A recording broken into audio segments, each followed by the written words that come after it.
One welcome to study with Chitralekha. स्वागत है आप सभी का आपके अपने चैनल पे। दोस्तों, जैसा कि आप स्क्रीन पर देख सकते हैं, आज की क्लास में हम लोग करने जा रहे हैं जनरल साइंस का सेट नंबर 4।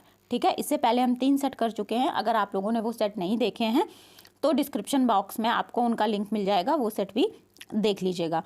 डियर फ्रेंड्स, अगर आप लोग चैनल पर पहली बार आए हैं, पहली बार मेरा वीडियो देख रहे हैं, तो चैनल को सब्सक्राइब कर लीजिएगा। और सब्सक्राइब करने के पास ही आपको एक बटन मिलेगा नोटिफिकेशंस में ऑल कर दीजिएगा, जिससे कि आने वाले सभी वीडियोस की जानकारी आपको सबसे पहले मिल जाएगी। और वीडियो पसंद आएगा तो उसे लाइक और शेयर भी ज़रूर करिएगा। देखते हैं आज का पहला क्वेश्चन। ऊष्मागतिकी का कौन सा नियम कहता है कि बिना किसी बाह्य कारक की सहायता के किसी कम ताप वाली वस्तु से किसी उच्च ताप वाली वस्तु को ऊष्मा स्थानांतरित नहीं की जा सकती है? तो इस प्रकार की जो बात करता है वो है ऊष्मागतिकी का दूसरा नियम। ऑप्शन नंबर 3 करेक्ट ऑप्शन हो जाएगा। जो ऊष्मागतिकी का दूसरा नियम है वो ऊर्जा के प्रवाह की दिशा को निर्धारित करता है और दिशा को व्यक्त करता है। इसे ऊष्मागतिकी का दूसरा नियम कहते हैं। वही कहता है कि किसी कम ताप वाली वस्तु से अधिक ताप वाली वस्तु को ऊर्जा स्थानांतरित नहीं की जा सकेगी जब तक कि उसमें कोई बाहरी कारण इंटरफेयर ना करे। ठीक है, चलिए नेक्स्ट क्वेश्चन देखेंगे। एक पूर्ण दोलन के दौरान एक सरल लोलक के सूत्र द्वारा किया गया कार्य किसके तुल्य होता है, ये हमें बताना है। तो एक पूर्ण दोलन के दौरान सरल लोलक के द्वारा किया गया कार्य 0 होगा। देखिए, सरल लोलक जो होता है इस प्रकार से होता है। ठीक है, इसका पूर्ण दोलन ये होगा कि ये यहाँ पर जाएगा और फिर ये वापस आएगा इस तरफ और फिर यहाँ पे आ जाएगा, बीच वाली स्थिति में अपनी वापस आ जाएगा। तो ये पूर्ण दोलन कहलाएगा। जब ये दोलन पूर्ण करेगा तो यहाँ पर किया गया कार्य 0 हो जाएगा। ठीक है, 0 के इक्वल हो जाएगा। चलिए आगे बढ़ेंगे, नेक्स्ट क्वेश्चन देखेंगे। ताप गतिकी का प्रथम नियम सामान्यतः किससे संबद्ध मामला है? तो ताप गतिकी का प्रथम नियम जो है ऊर्जा संरक्षण के नियम से संबंधित है। ऊष्मा संरक्षण के नियम भी इसको कहते हैं या ऊर्जा संरक्षण का नियम भी कहा जाता है। ऊष्मा गतिकी का जो पहला नियम है ऊर्जा संरक्षण के नियम की व्याख्या करता है। ठीक है, ऊर्जा संरक्षण का नियम क्या कहलाता है, क्या होता है कि ऊर्जा को ना तो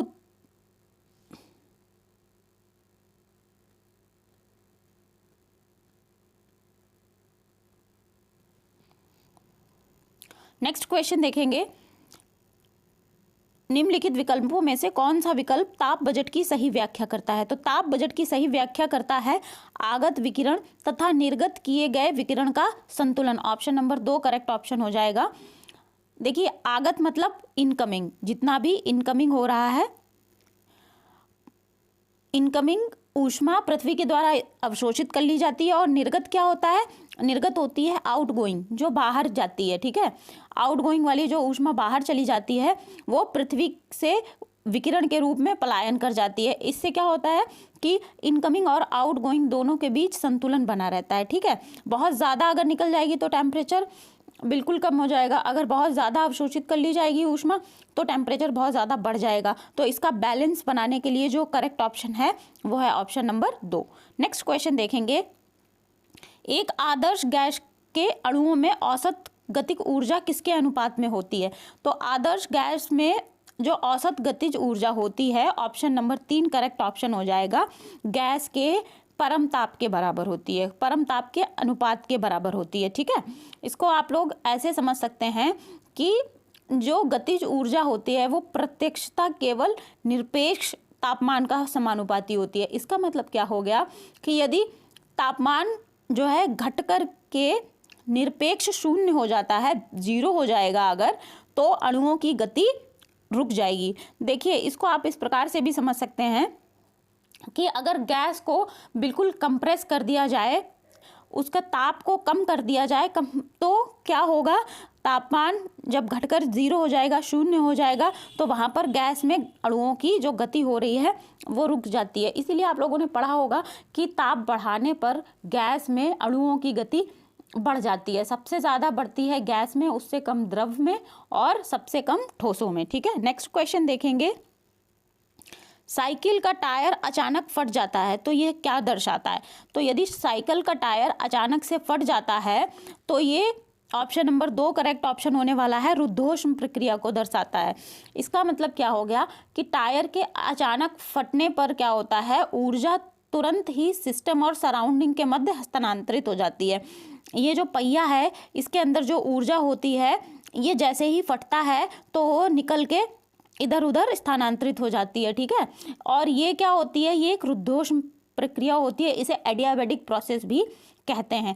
टायर की हवा का तुरंत ही वायुमंडल में फैल जाना क्या कहलाएगा, रुद्धोष्म प्रक्रिया कहलाएगी।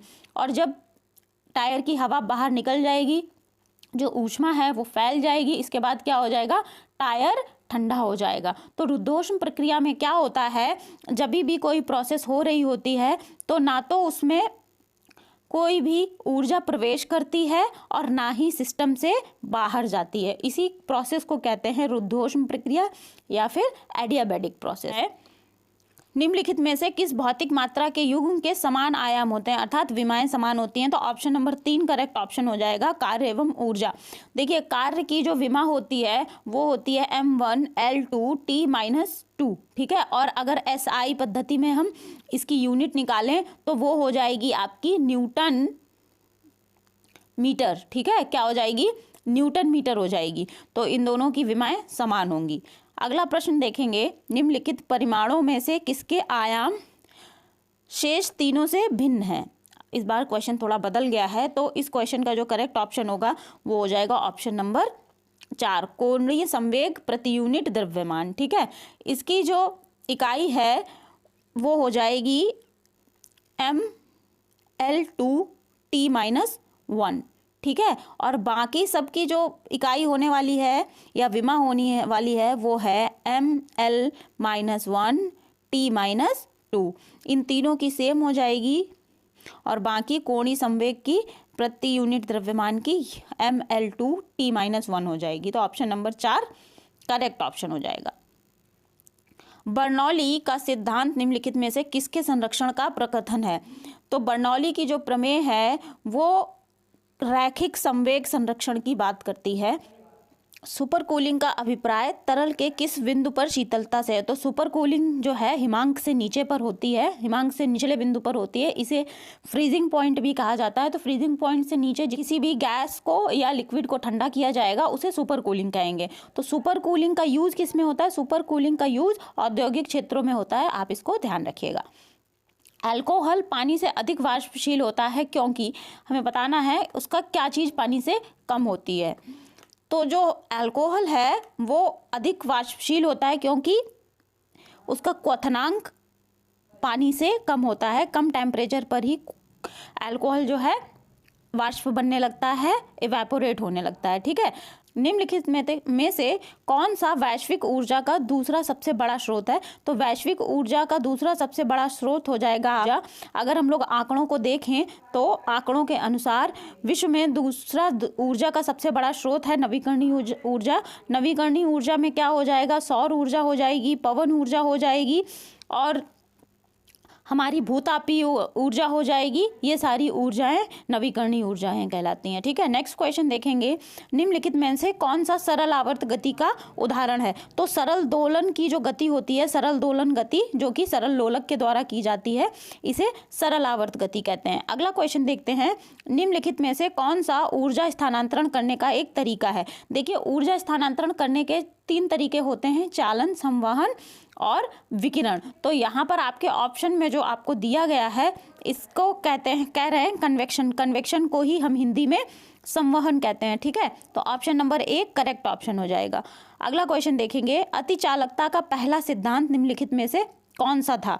तो अतिचालकता का पहला सिद्धांत था लंदन सिद्धांत। देखिए ये 2 लोगों ने प्रस्तुत किया था, जिनमें से एक का नाम था फ्रिट्ज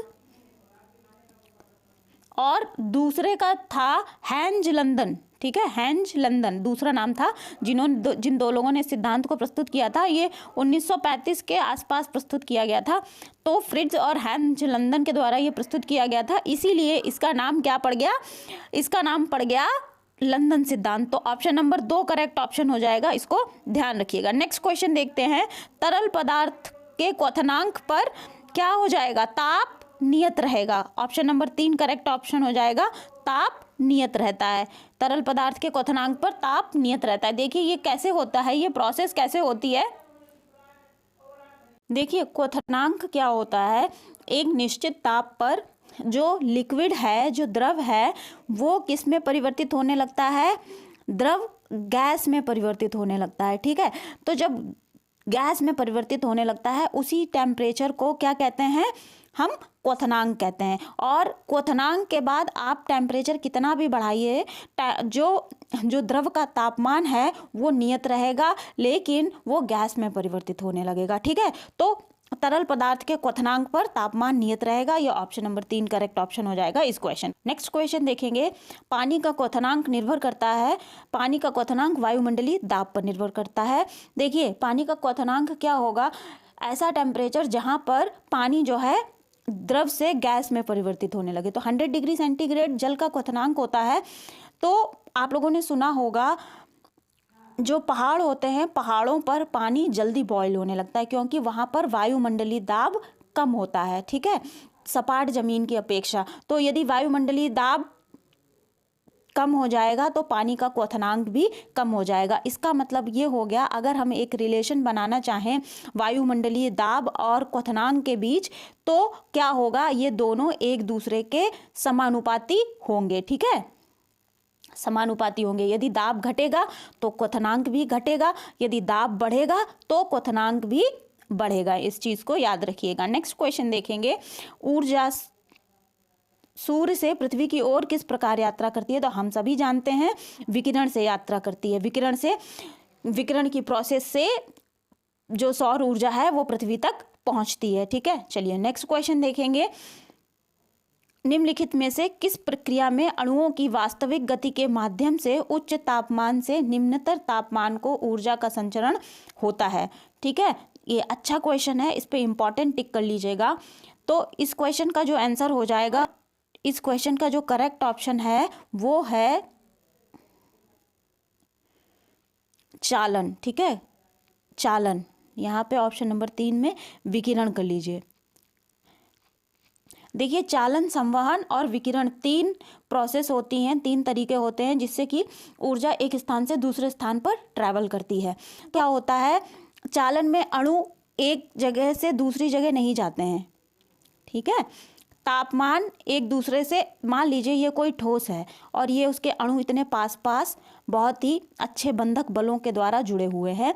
तो जब आप लोगों ने ध्यान दिया हो कभी कि कोई लोहे की रॉड है, आप उसका एक सिरा अगर गर्म करना शुरू करते हैं तो थोड़ी देर के बाद उसका दूसरा सिरा भी धीरे धीरे गर्म होने लगता है। मान लीजिए यहाँ पर ये आग जल रही है, ये आग जल रही है और आप इधर से रॉड को गर्म करोगे तो धीरे धीरे तापमान जो है यहाँ तक चल के आएगा और ये हिस्सा भी धीरे धीरे गर्म होने लगेगा। क्यों? क्योंकि जो ठोस के अणु हैं, एक अणु जब गर्म होने लगता है तो वो निम्न ताप वाले अणु को ऊर्जा स्थानांतरित करता है। ऐसे ही ये पूरी प्रक्रिया चलती जाती है और एक सिरे से दूसरा सिरा भी गर्म होने लगता है। इसे ही हम वास्तविक गति कहते हैं। ऊष्मा का संचरण निम्न ताप से उच्च ताप की ओर होता है। ठीक है, इसको ध्यान रखिएगा। नेक्स्ट क्वेश्चन देखेंगे, परम शून्य ताप की वह स्थिति है जिस पर, तो इस क्वेश्चन का जो करेक्ट ऑप्शन है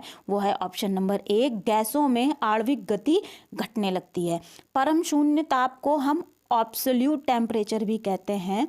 ऑब्सोल्यूट टेम्परेचर, तो ऑब्सोल्यूट टेम्परेचर पर क्या होता है कि गैसों की जो अणुओं की गति होती है वो घटने लगती है। परम शून्य ताप वह न्यूनतम संभावित ताप है जहां पर उससे अधिक कोई भी वस्तु ठंडी नहीं हो सकती है और पदार्थ में ऊष्मीय ऊर्जा नहीं होगी। यही वो बिंदु होता है जिस पर पदार्थ की जो गति है वो पूर्ण रूप से रुक जाती है। ठीक है, ध्यान रखिएगा। और ये होता कितना है? 0 केल्विन।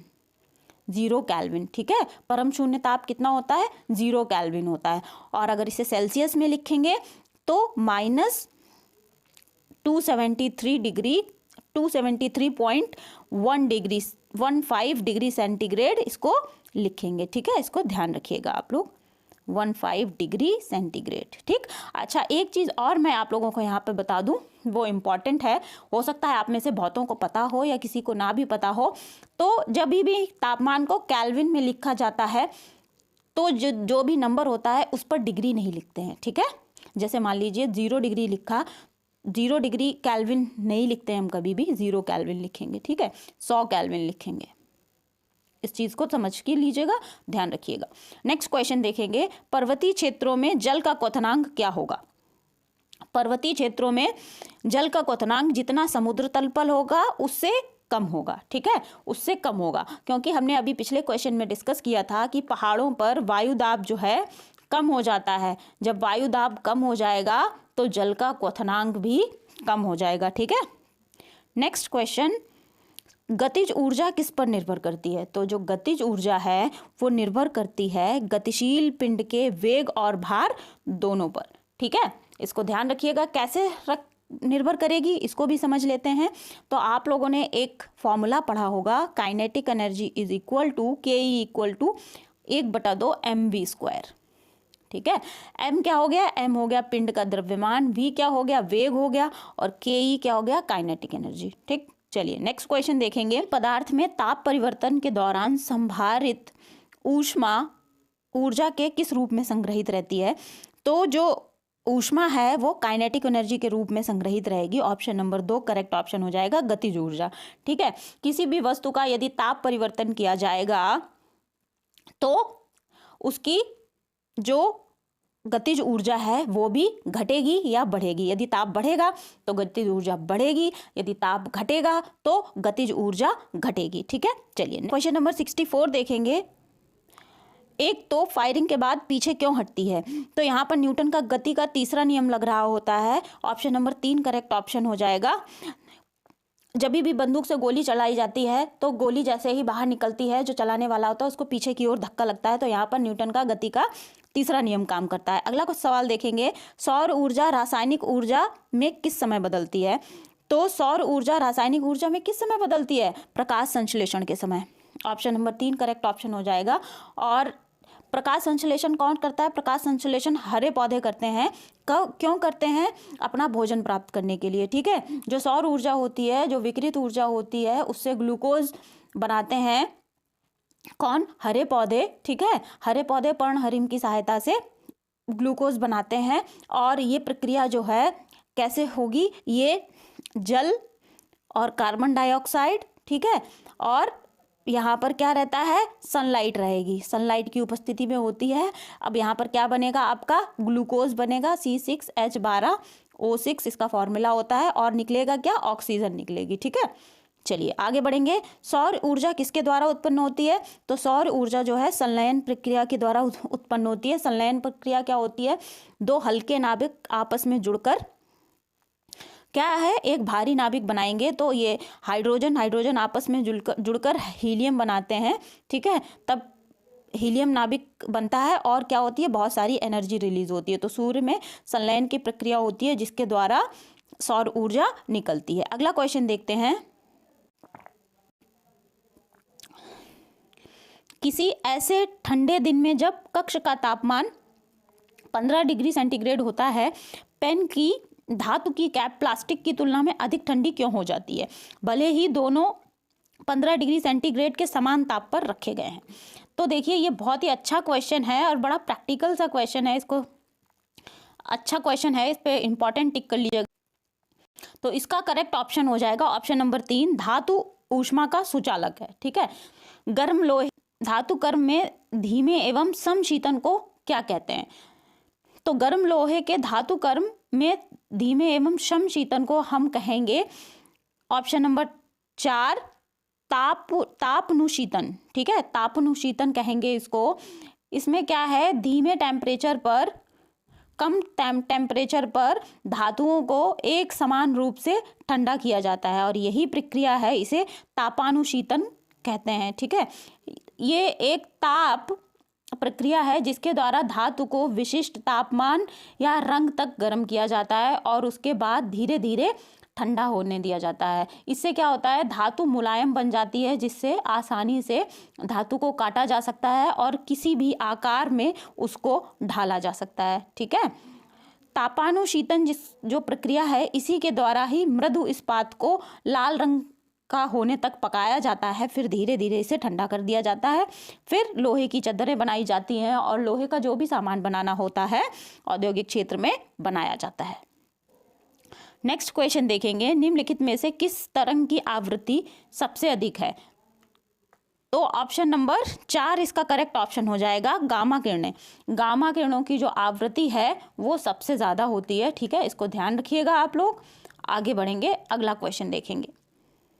ऊष्मा के प्रवाह की दिशा किस पर निर्भर होती है? तो ऊष्मा के प्रवाह की दिशा हमने अभी पढ़ा था, ऊष्मागतिकी का दूसरा नियम ताप पर निर्भर करती है। ऑप्शन नंबर 4 करेक्ट ऑप्शन हो जाएगा। ऊष्मागतिकी का प्रथम सिद्धांत निम्नलिखित में से किसके संरक्षण से संबंधित है? तो ऊष्मागतिकी का जो प्रथम सिद्धांत है वो संबंधित है ऊर्जा के संरक्षण से, ठीक है, ऊर्जा के संरक्षण से संबंधित है ऊष्मागतिकी का प्रथम नियम। ऊष्मा ऊर्जा का ही एक रूप होता है, इस प्रकार ऊष्मागतिकी की जो भी प्रक्रियाएं हैं ऊर्जा संरक्षण के नियम के अधीन रहती हैं, ठीक है। ऊष्मा को ना तो अर्थात ऊर्जा जो है, ऊष्मा ही ऊर्जा का एक रूप है, अभी पहले हम डिस्कस कर चुके हैं। तो ऊष्मीय ऊर्जा को ना तो निर्मित किया जा सकता है और ना ही नष्ट किया जा सकता है। उसको क्या किया जा सकता है? एक रूप से दूसरे रूप में कन्वर्ट किया जा सकता है। बहुत ही अच्छा क्वेश्चन है, ये ट्रिकी क्वेश्चन है, इस पर इंपॉर्टेंट टिक कर लीजिएगा, कंफ्यूज करने वाला भी क्वेश्चन है। इसमें पूछ रहा है निम्नलिखित में से कौन सा कपड़ा आसानी से आग पकड़ता है? तो आप लोग सोच रहे होंगे कि इसमें जो आंसर दूंगा मैं या दूंगी मैं, वो दूंगा, कोई देगा पॉलिस्टर देगा, कोई नायलॉन देगा, ठीक है।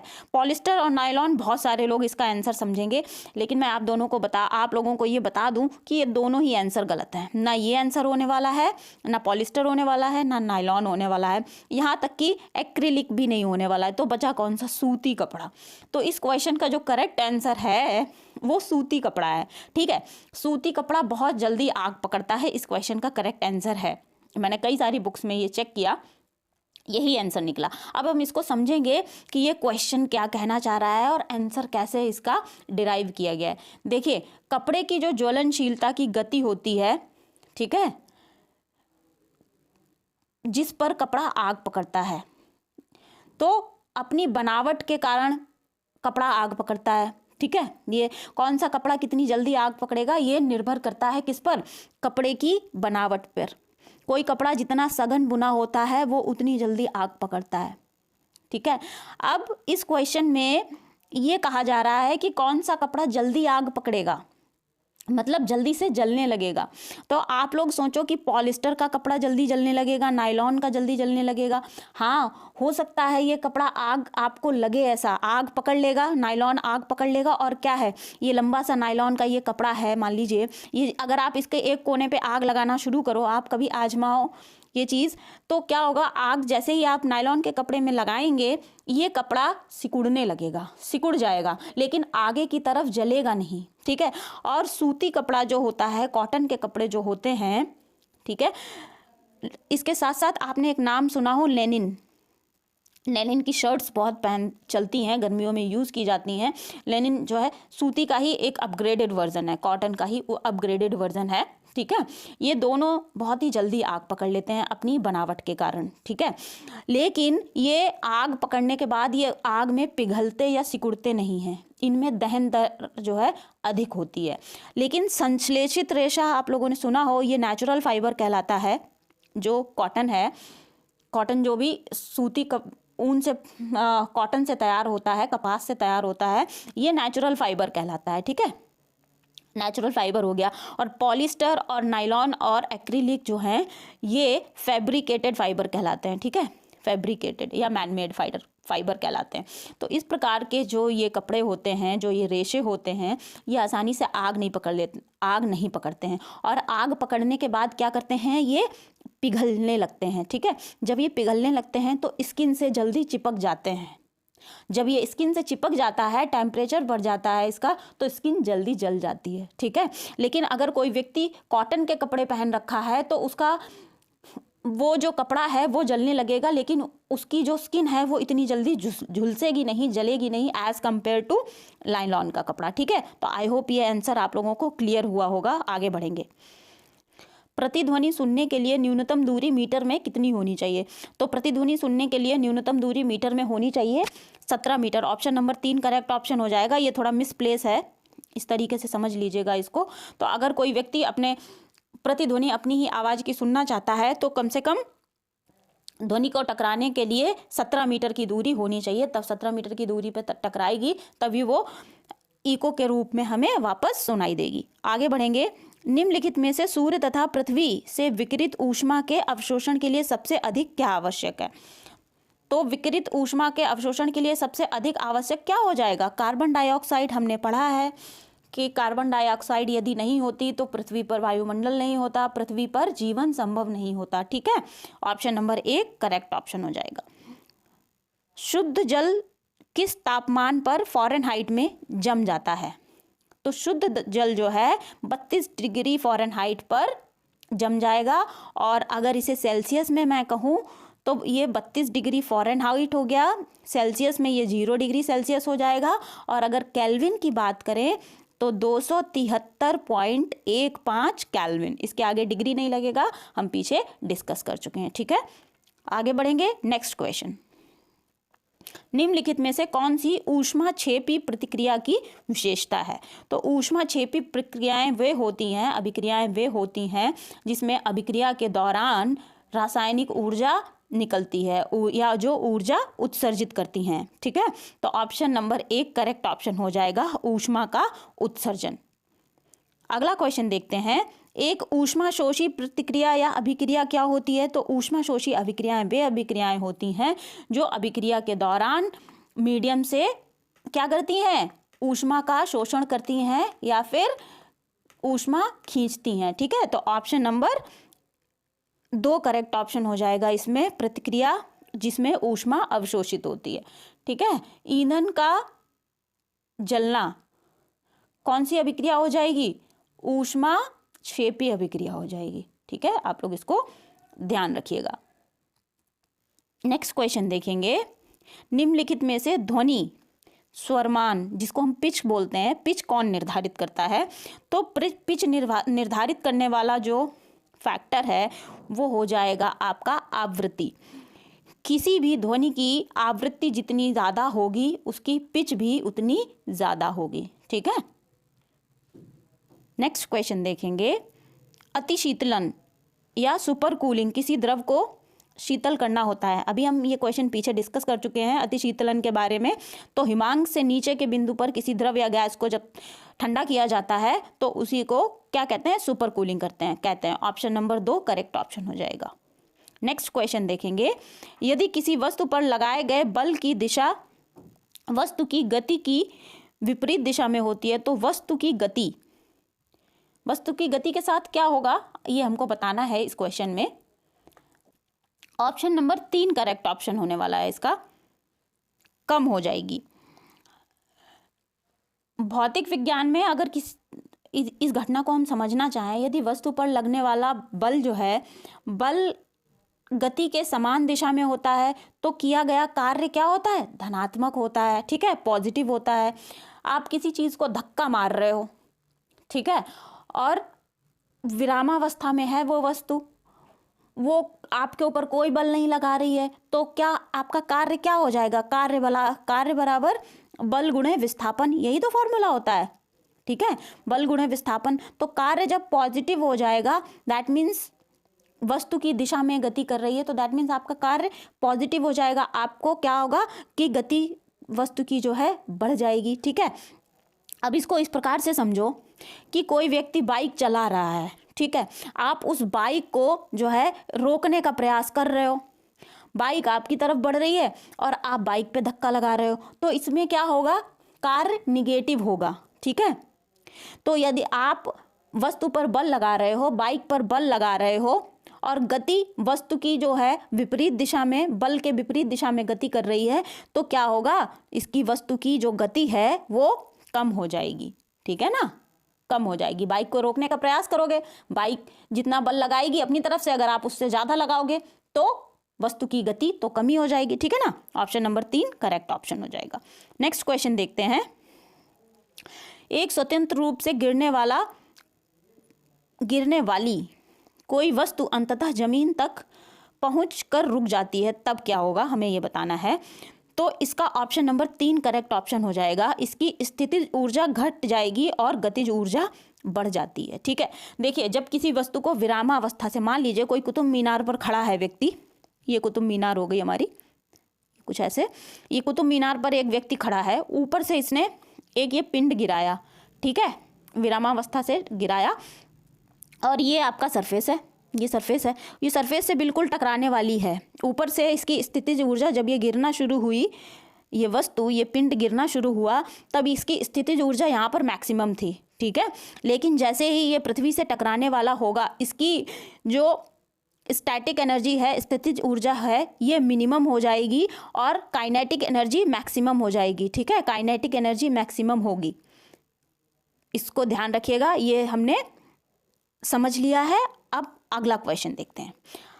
आज की क्लास में हमने कितने क्वेश्चन कर लिए, हमने 41 क्वेश्चन किए हैं। ठीक है, 41 से हमने स्टार्ट किया था, 81 तक किए हैं। ठीक है, तो 41 क्वेश्चन हमने आज की क्लास में किए हैं इस तरीके से फिजिक्स में।